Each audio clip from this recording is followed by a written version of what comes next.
जिंदगी के किसी भी पल में, क्षण में, जब आप और हम भगवान देवाधिदेव महादेव का स्मरण करते हैं, भगवान शिव की अविरल भक्तिमय कथा का रसपान करते हैं, श्रवण करते हैं, सुनते हैं, तो हमारे जीवन में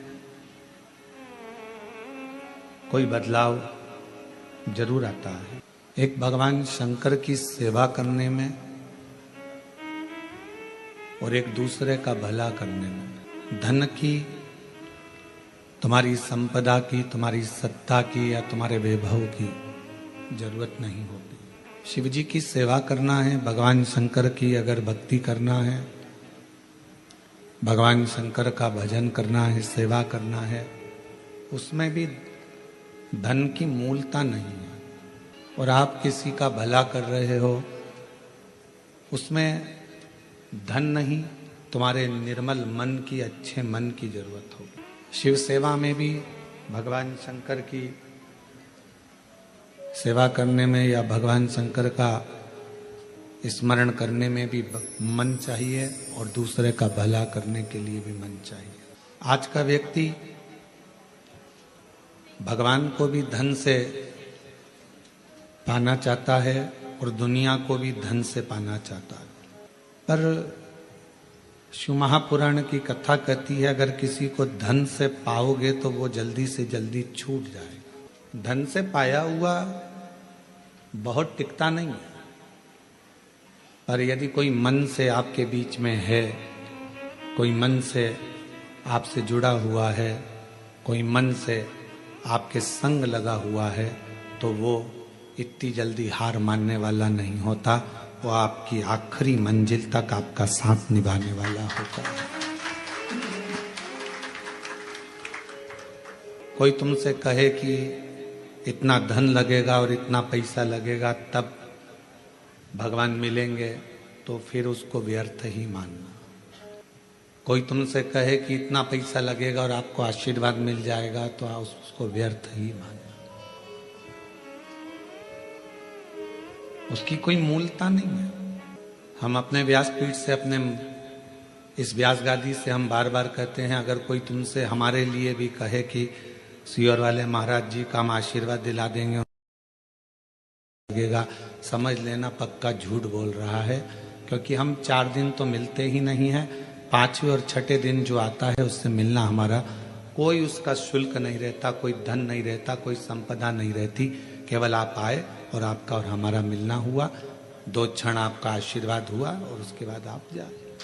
पर कोई संपदा, कोई धन से ना परमात्मा मिलता है और ना गुरु मिलता है।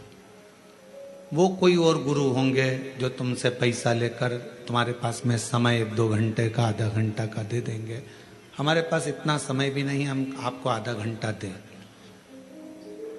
हम तो केवल आप सामने आए, श्री शिवाय नमस्तुभ्यम, क्योंकि हमारे शास्त्रों में ऐसा वर्णन आता है कि जब भजन का बल आपका और आपके गुरु का दोनों बढ़ता है, तो गुरु केवल कृपा की दृष्टि ही कर देता है, तो कुछ मांगने की जरूरत नहीं पड़ती, अपने आप करने की।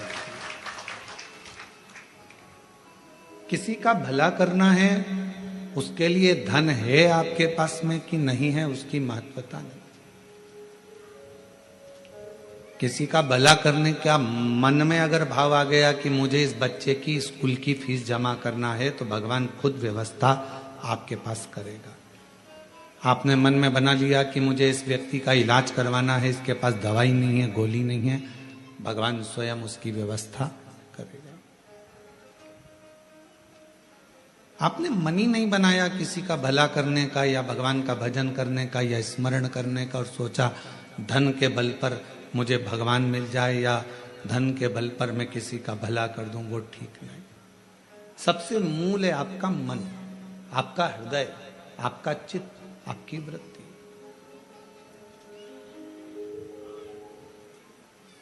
और भगवान शंकर को मानने वाले जितने भी शिव भक्त हैं,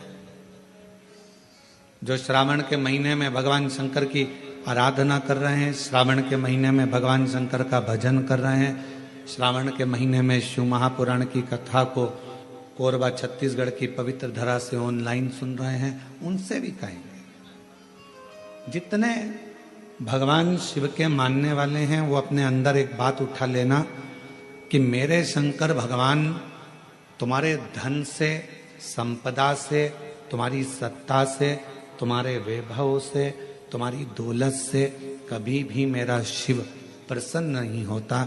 मेरा भगवान तो तुम्हें जो निशुल्क एक लोटा जल मिला है, बेलपत्र वृक्ष पर निशुल्क मिली है, और जल की धार और बेलपत्र एक चढ़ाकर आप बाबा को अपना बना सकते हो, शिव को अपना कर सकते हो। अब उसमें कोई आपका शुल्क नहीं लगा। एक लोटा पानी में आपका कोई शुल्क लगा है क्या?